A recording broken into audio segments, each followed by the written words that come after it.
I just finished watching Joe Biden's speech, The Soul of America, and I couldn't stop being mildly freaked out from the very beginning when Joe and Jill walked out to the podium and the setting was like a dark red, like he was speaking from some special portal in hell. And even our Marines who were there, standing there, it just looked kind of freaky. It looked off. And then when the president walked up to the podium and started his speech, which was based in political hatred, which was based in duplicity, I just shook my head like, this is surreal. This is just weird.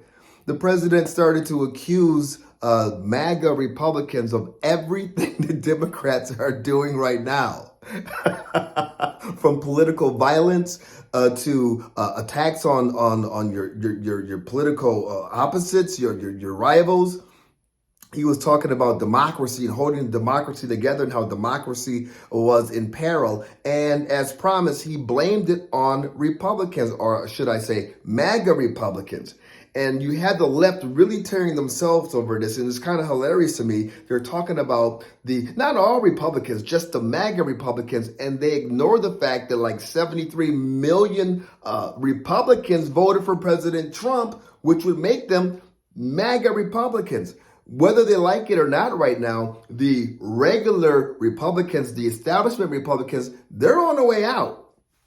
Not completely, but they definitely have lost power. So when he tries to make these distinctions, they actually mean nothing.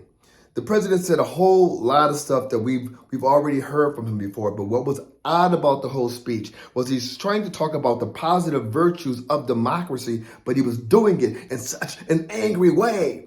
I mean, actual fist pumping. The thing that's trending right now on Twitter is Adolf Hitler speaking, with the wild arm gestures. And the people are saying this is reminding them of Joe Biden's behavior this evening. It was passive aggressive at its best, but I think it happened to fall flat.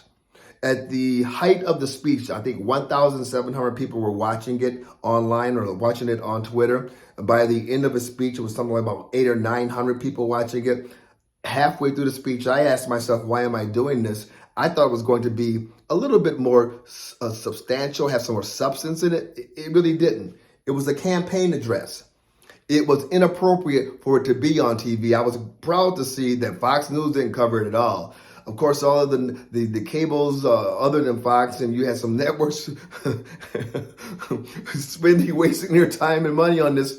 But it was a speech that went absolutely nowhere. It devolved into a road campaign speech promising to heal cancer, promising to have a better 2022, 2024, promising that we're on the right track, apologizing because we know we come through a hard time with COVID and, the pandemic and never mention inflation and all that stuff. But every problem we're dealing with in this country, Biden knows, is because of his policies, which are being done to the American people on purpose. And that's just it. So many Americans now realize that they're gaslighting us, that they're lying to us every single day. So a speech like this doesn't make sense. It doesn't make sense unless you really want to try to tell the truth. But they're not doing that. This was a speech to attack not Donald Trump directly, but Donald Trump's supporter, people like you and me, trying to scare us. And the deep state is doing that. What's really scary is that you have the puppet Biden up addressing the nation with these dystopian background views, with people yelling sirens in the background because he did it in Philadelphia, one of the most violent cities in America. Thank you very much, Democrat policies. But the scary thing is that you have the DOJ, you have the FBI, you have the IRS, you have all of these agencies that are carrying out the totalitarian work. They're doing the fascist things. And Biden is the figurehead. He's the puppet. So it was a nice little diversion. But tomorrow we get back to the real issues, talking about the stupidity of this speech, how it's not resonating, and then really talking about the things that most Americans are concerned about, and that is inflation. That is crime. That is the open border. The more we talk about that, the better chances we're going to have in November. Let's not get distracted. Things are going to get crazy, but we have one last shot to really let the Democrat Party, the media, the deep state, the State Department, the intelligence agencies to know that we, the people, do not plan to go quietly into the night.